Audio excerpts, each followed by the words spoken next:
So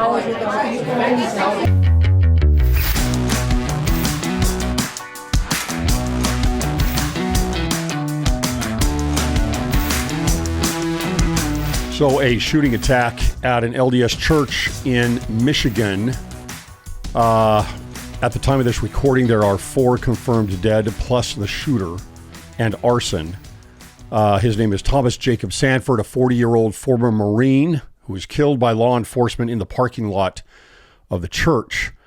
And just want to talk about this a little bit. I think that there are several issues that come together here that need to be discussed. Similar in a way to the Charlie Kirk assassination, some things that need to be discussed about that.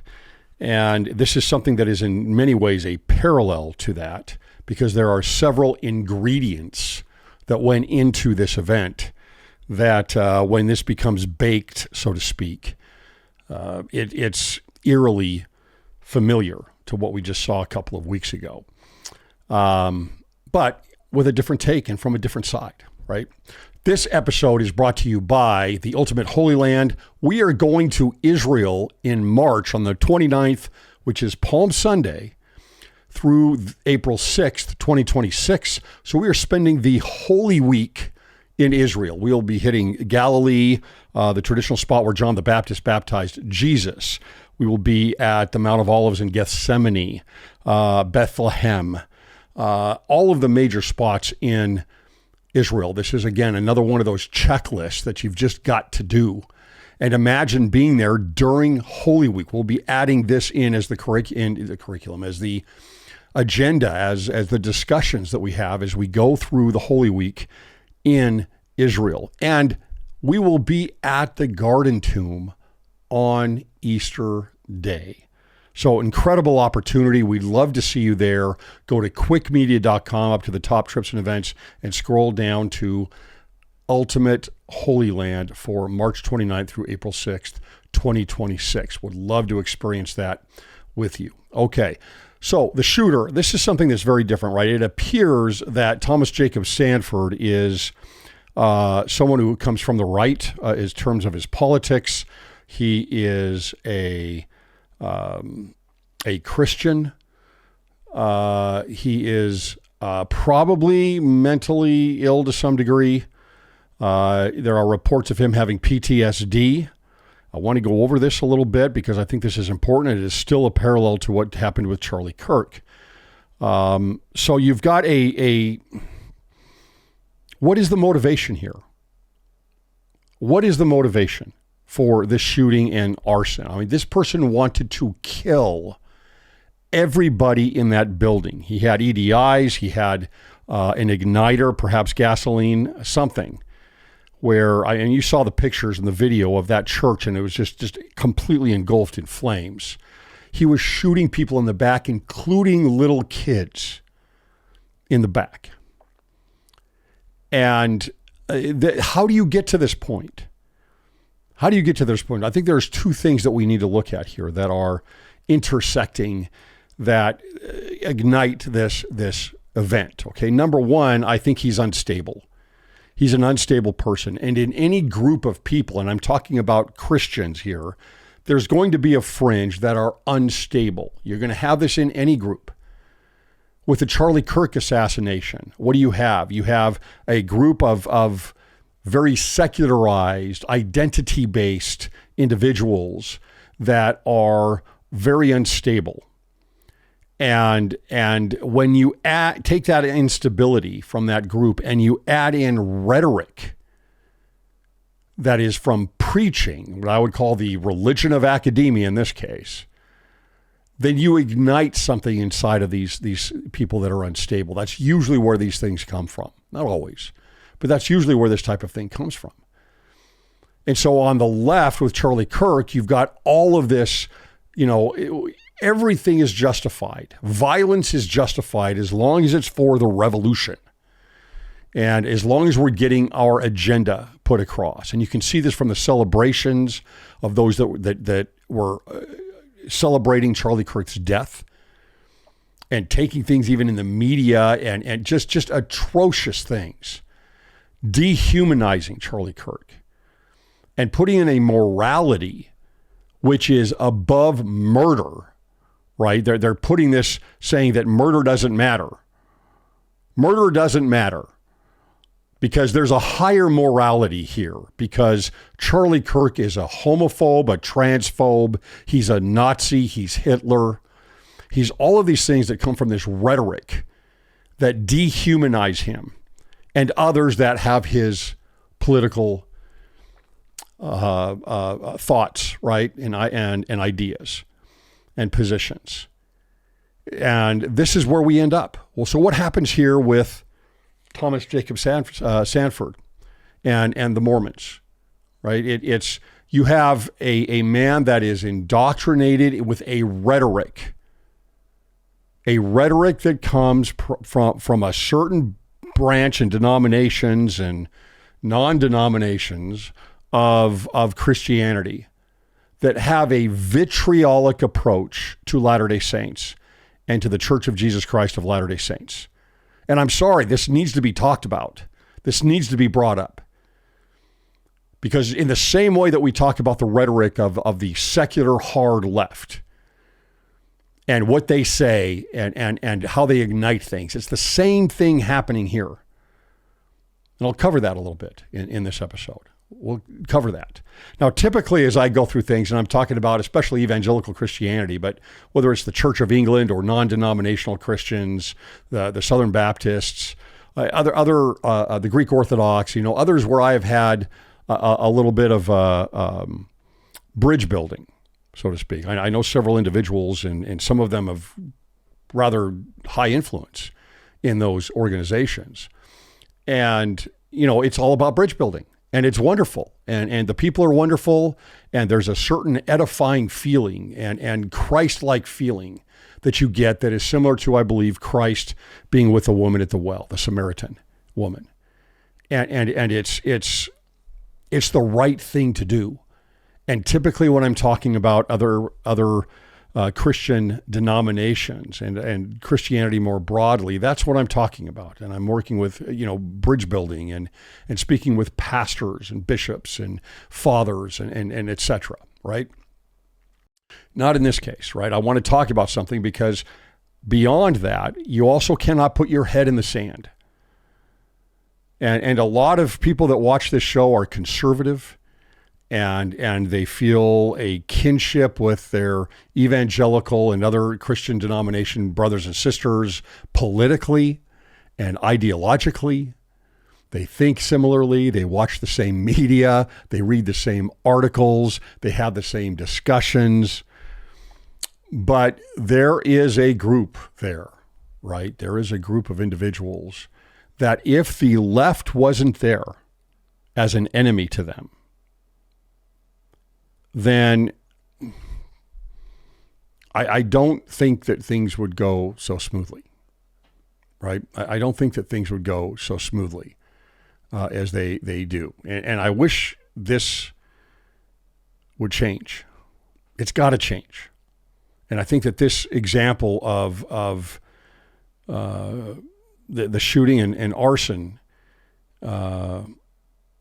in Michigan it can be a point of, hey, can we change the discussion here a little bit? Can we change this a little bit? Can you stop with the vitriolic approach, the thumping of the Bible to steelman your position and your exclusive gatekeeping on salvation? We can have differences in our denominations. We can have vast differences to some degree in our denominations and still get along and still not be vitriolic against each other, still not be hateful against each other. Now, as Latter-day Saints, we've gone through this since the very beginning with Joseph Smith. We have been persecuted. We have had our lands taken. We have had them burned up, barns and farms burnt and stolen. We've had people murdered. We've had women raped. We've had, we've been expelled from town to town to town. Almost came to a war in Utah with the American Army. We're somewhat used to this, and we're somewhat resilient against these things, but we have to talk about it a little bit more. We have this is not acceptable. This isn't right. For those of you that are being this vitriolic toward Latter-day Saints, it's not right. You can have theological differences. You can believe that we're not saved. Fine. That's okay.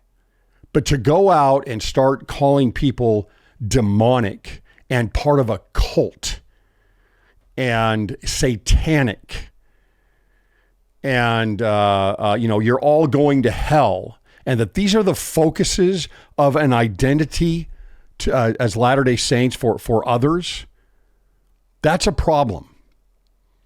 And regurgitating lie after lie after lie is a problem.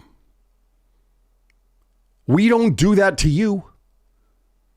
Do you see us going out and preaching at the pulpit against other denominations?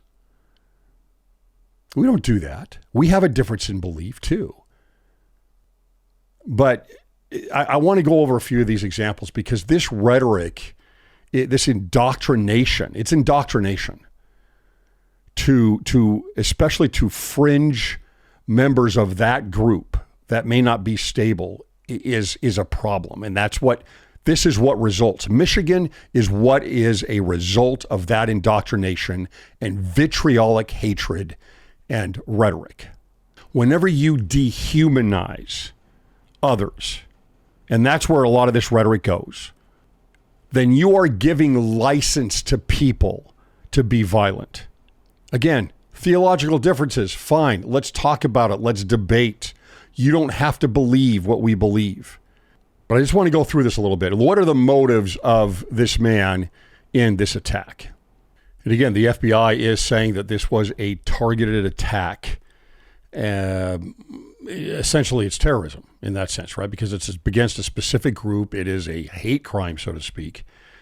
And I just want to go to a couple of clips here to talk about this. The first one here is from Fox News and Caroline Leavitt talking about her assessment of things and giving her outward look from the White House of the events. Let's listen to this. Grow. White House Press Secretary Caroline Leavitt joins us now to react from the White House. Caroline, we all watched this in horror yesterday. Is there anything and I love what she says here, by the way. Brief with that it's can the right move approach. This story forward to find out what the motive might have been? Well, first of all, I want to express our sincere condolences to the victims and their families and all of the members of this church who were gathering on a Sunday in the United States of America to worship Jesus Christ. And a crazed gunman... Okay, wow. Okay, so why can't you just take that approach? Why are some people so afraid to talk about the fact that Latter-day Saints worship Jesus Christ? Yes, you believe it's a different Jesus, so to speak. It's a different nature. God is a different nature. We believe that. We have a different belief on those things. But, here is a very Christian woman who is willing to say they were gathering together at their church, worshiping Jesus Christ. Why can't that be a predominant view of a certain group of Christians instead of basically your primary reaction being, these aren't Christians? It's dehumanizing. You have the Charlie Kirk assassination, right, where people started talking about, he believed this, he believed this, he believed this. And so many of these same individuals that are attacking the church, our church, are now doing the exact same thing. They're parroting those individuals. And if not celebrating the event, they're at least they're downplaying. It's like they have to downplay the fact that we worship Jesus Christ, right? They don't want to put that out there for some reason. To me, it's almost like you're insecure. Why be so insecure about that? Why repeat vitriolic taglines and bumper sticker phrases? It's so tiring. And when you see people repeat these, you know they've heard it over and over and over and over again. And as we get into this story a little bit more here, I think you're going to see that this has an effect on him, right? This has an effect on him. Let's keep going with this. Rammed his truck into the church and started firing at these innocent Americans. And our hearts break. The president was very quick. They say, some people are saying, oh, this isn't even a church. Church was first used as a term in the book of Acts. And this is a Christian biblical term, and they can't even call this a church. What did the FBI director tell you about the shooter? What do we know? What we know at this point in time is that he was a member of this Michigan community, that he is a veteran of our United States Armed Forces. He served in the United States Marine Corps in Iraq.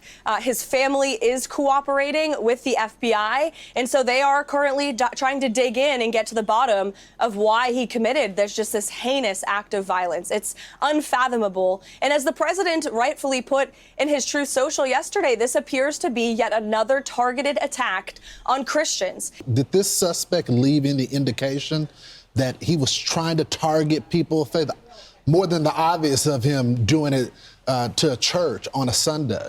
Well, from what I understand, based on my conversations with the FBI director, all they know right now is this was an individual who hated people of the Mormon faith. There you go. And they are trying to understand more.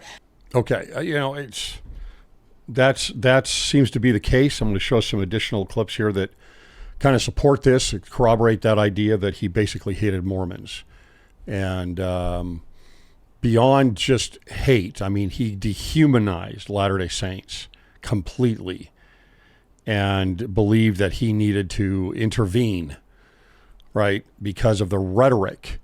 And that's the thing about the times we live in with social media. You can surround yourself constantly with negative things from people talking and pushing out this hateful rhetoric constantly. You create a little silo, and there you sit in the middle of it, of anti-Mormonism, right? Anti-Mormonism. I'm going to spend all my time hating.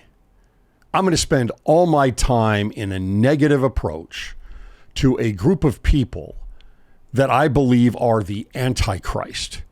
And even though, oh, by the way, they're not out there being violent. They're not out there, causing problems typically. They're good people. They're family people. They're God-fearing people. But man, are they Antichrist, right? Man, do we need to hate them. Listen to this councilman who was in Michigan running for city council, and he came across the shooter about a week ago. You talked to the person who did this horrible thing in Grambling Township? I did last week. It was Wednesday or Thursday. I'm running for city council and I'm canvassing, and I had an address on my map that I went to, and I came across a gentleman. He was very friendly, and he had interacted positively with me, and we got out of the vehicle. So he runs into him to talk, and after a short while, the conversation went to the Church of Latter-day Saints, Mormonism, and he just made the position multiple times that Mormons are the Antichrist, and he... Okay. So again, right? So this guy, he's out there in a political, whatever. They're canvassing. I don't know if he's coming by his house or how he's interacting with them or where he's interacting with them. But the guy has to bring up all of a sudden that Mormons are the Antichrist in this scenario.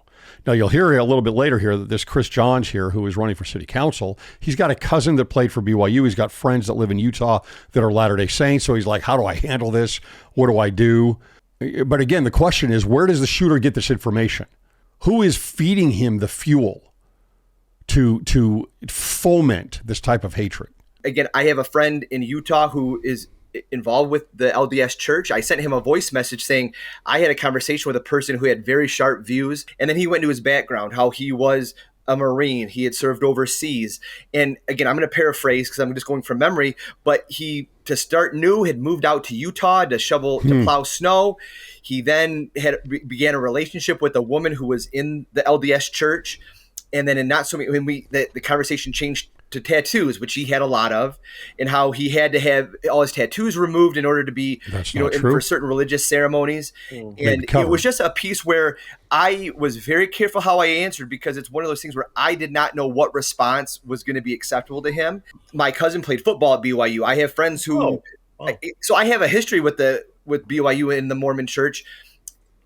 You don't know what you're going to say that could potentially cause a reaction. So I kept my views to myself, and it was more of a case of just views that were shared. And again, I mean, what I just walked away from was a person who was very animated and a mention that, for lack of a better term, that Mormons were the Antichrist. Okay. There you have it again. Okay. So, another corroboration there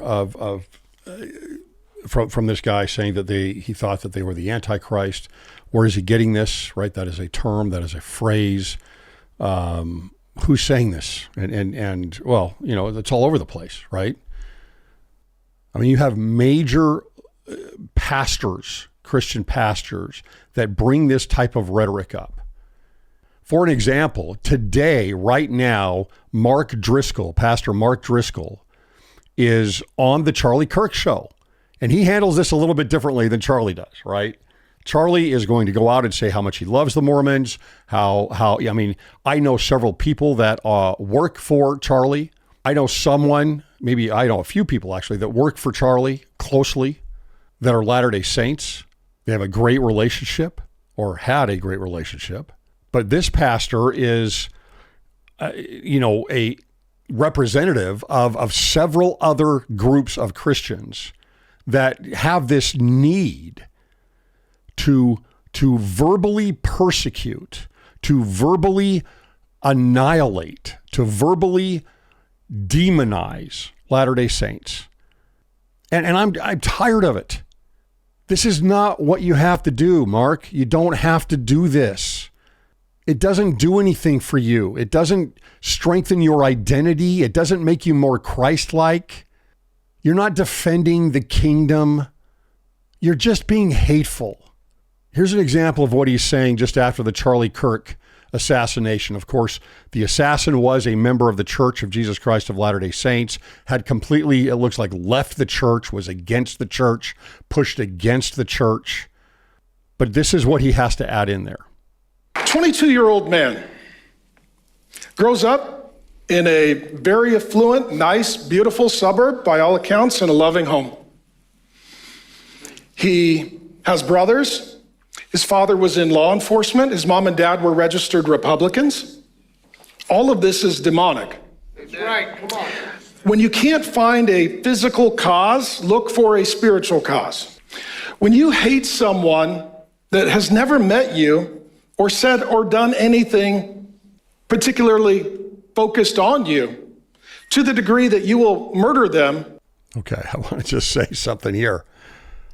Right? Okay, there's the same thing that applies directly to the shooter in Michigan at the Church of Jesus Christ of Latter-day Saints. It's the same thing. Listen to what he's saying here. Right? When you hate someone so much and you don't know them at all, right, to this point, then there's something spiritually wrong, right? The question is, why? And I would say, demon. That's right. Okay. Now he's going to take this opportunity to insert the church. Our world doesn't understand the unseen realm. Our world doesn't understand the spiritual. The DSM, the Diagnostic and Statistical Manual of Mental Health Disorders, mentions the human soul 0 times. It doesn't believe in God, doesn't believe in demons, it doesn't believe in the soul. All of this stuff, Mark. By faith, we understand. What we discover as the information rolls out is that at some point in recent years, this young man got radicalized. That is correct. He got radicalized, right? He's indoctrinated into the religion of academia, into identity politics, and with that rhetoric and that religion, he becomes hateful, right? It's a religion of hate. It's a religion of identity. It's a religion of othering groups to the point of dehumanizing them, right? Let's keep going. So they're tracing his online footprint. Where did he get radicalized? And they say, we can't find a cause. Well, maybe colleges are radicalizing people in murderous leftist ideology. That's an interesting question to pose. Are colleges, some classes and professors doing the same thing as jihadists? Here we're on the same, radicalizing an entire generation. Path here, Mark. In addition, this man was a Mormon growing up. It was his youth pastor, along with his father, who encouraged him to turn himself in. Mormonism is a demonic cult. There you go. Now look at what he's doing. Look at the hypocrisy here. Look at the hypocrisy that this pastor is bringing to his audience. I'm going to other the Latter-day Saints. I am going to put identity politics into place with a theological backbone. And I'm going to dehumanize the Latter-day Saints to the point of assigning culpability, demonic culpability to the assassin of Charlie Kirk because he is a Latter-day Saint, even though he just went over the fact that he came from a loving home, from, for him, certainly a conservative home would be an important thing, and a loving home, right? He's got to still go here, doesn't he? He's got to throw this hypocrisy out there for everyone to see, blatant as can be. On the top of Mormon buildings, I won't call them churches, there is an angel named Moroni. And you won't see that in our Bible because this is a demon. That's right. And the Bible says in Galatians that even if we or an angel from heaven, that being a demon, preach another gospel, let them be accursed. That's how Mormonism came into existence. Yeah. How did other things come into existence, right? Where did Gabriel show up? Did Gabriel show up to Zacharias? Did he show up to Mary? Did he show up to Joseph? How many times have angels shown up in the Old and New Testament, Mark? Come on, Pastor. How many times? How many times? But you can see what he's doing here. We are a demonic cult. Listen to that. We are a demonic cult. He is othering an identity, throwing a pernicious identity that will be repeated over and over again by those that are listening to him and regurgitated over and over and over again. You are demonic. Your church is demonic. A demon preached a counterfeit gospel and now is in a position of authority over buildings. So as you drive by them, you are seeing demonic dominion. Demonic dominion. Furthermore, what I'm trying to show you here is that this is very similar. He's bringing up the hypocrisy is palpable here, and it is the rhetoric that he is providing here is the same thing that he's bringing up about the universities and the religion of academia and the hateful indoctrination that happens in those places. And for him, this is okay, right? The means are justified by the ends because the end is salvation. And that's your religion. And so if that's the case, then you can do anything you want to other people. Never mind the example of Jesus Christ. Never mind Jesus sitting with the sinners. Never mind Jesus working with the Samaritans. Never mind Jesus with the woman at the well. No. We are going to position this so that we safeguard our own identity as Christians because we're apparently not confident in that. And we're insecure with it. And we are going to, therefore, anybody outside of that circle in our definition, we're going to literally demonize them. This is the man that is on the Charlie Kirk Show today. What happens here, whether you are a Christian pastor or you are a religion of academia identitarian in the gospel of the woke, right, is that you are creating a new morality, an un-Christ-like morality, where you are saying that we can hate other groups. What happened to love your enemies, Mark? What happened to love your enemies? In other words, I mean, let's apply that the way it should be applied. It could be my complete enemy. It could be, those that are killing Jesus while he's on the cross. God, please forgive them. Father, please forgive them. for they know not what they do. You could be saying, well, these are people that have a difference with me. How am I going to treat them? What am I going to do with this?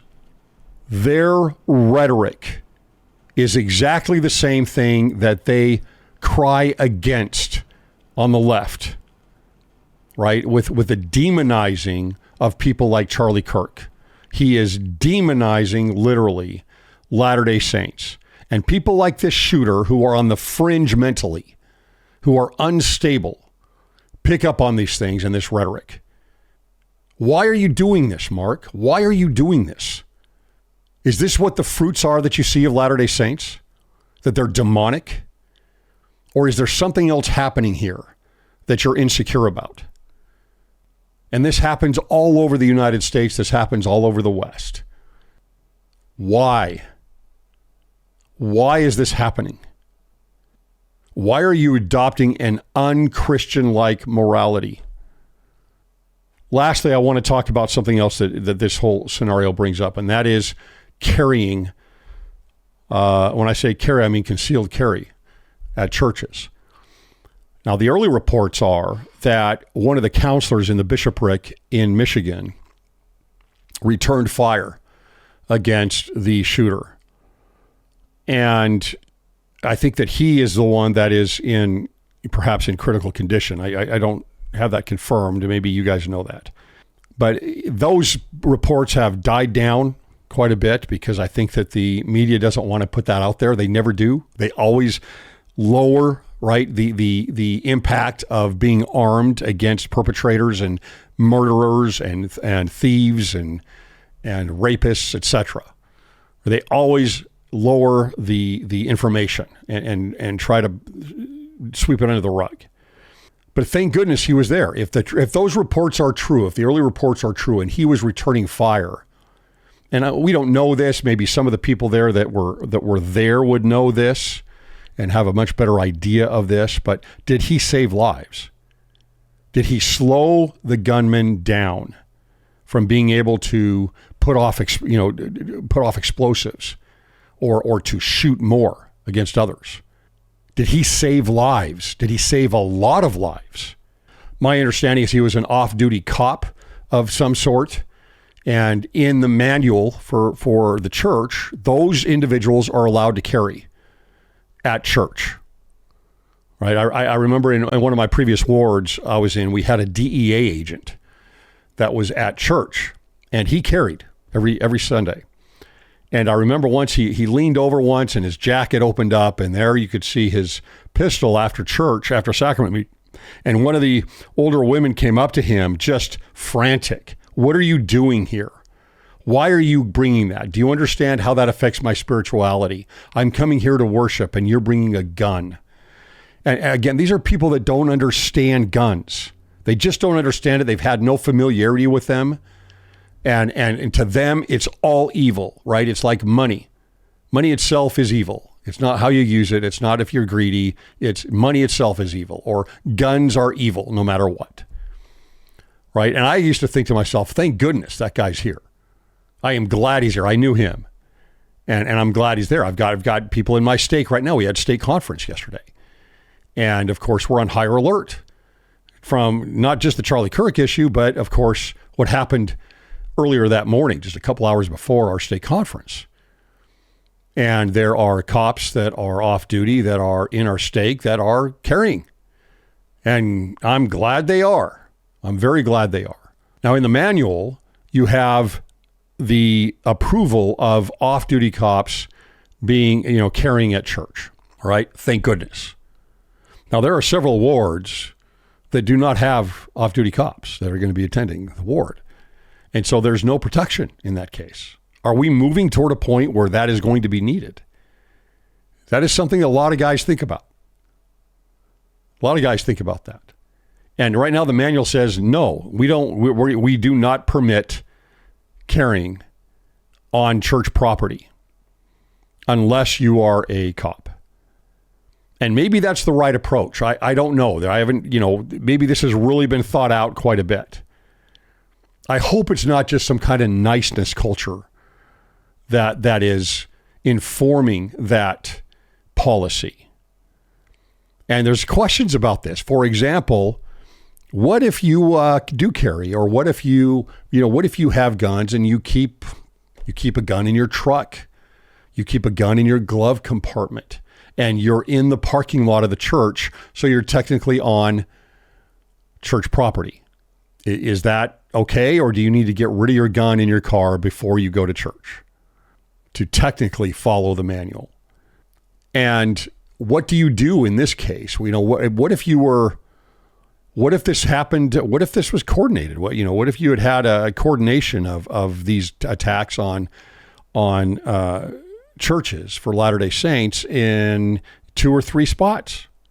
I'm not going to say what I'm going to do about it, but what would you do about it? Right? I don't. So anyway, I don't know where that goes. I sustain and support the brethren, and I think that they've got this informed knowledge of all of these things. I'm sure this has come up before. But hopefully this isn't something that happens again anytime soon. And because that's an interesting policy to look at, because you certainly are able to do that in many states. Concealed carry is completely permissible. Anyway, just a thought here. I think that's a policy and something that you would at least look at here in this type of an event. If there were others that were carrying at church when this happened in Michigan, would they have saved more lives? It's a good question. Those are my thoughts on this. It's absolutely tragic. It is horrible. My prayers go out to the family members of those that were killed. It sounds to me from most reports like they think that there are more victims that are still missing, and they're still clearing out that large, I think it was a stake center, and there may be more, right? There may be more bodies that are found, and it's a horrible thing. I hope that we can look at these things. I hope that those that put this type of rhetoric out there against Latter-day Saints can rethink this. Please, rethink this. We are your brothers and sisters. We really are. And we have our differences. But we are not demonic. And we're not a cult. And we worship Jesus Christ. And can't you find a place where you support us in that while still holding on to your own beliefs? That seems like it's an important thing to gain, and it's a skill to gain, and it's a teaching that ought to be spread around. Thanks for listening.